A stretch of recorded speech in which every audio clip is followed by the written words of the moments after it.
tayo sa Philippine Arena. Try nilang i-break yung record sa Guinness World Book of Records. Pinakamaraming mga awit.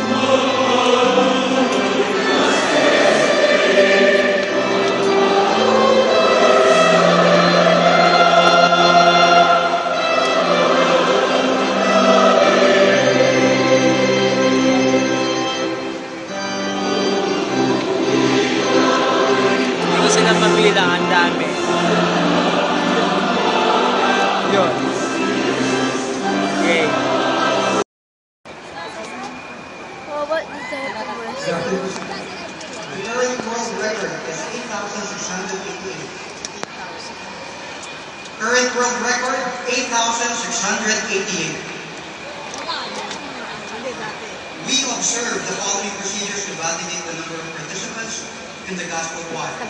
Validation of ticket count, testing of barcode scanners, and movement of drop boxes and scanners, the manual and automated count, and performance monitoring of marshals.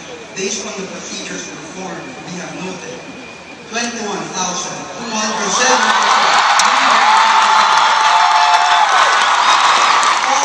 will be submitted to Guinness World. Congratulations to everybody that has been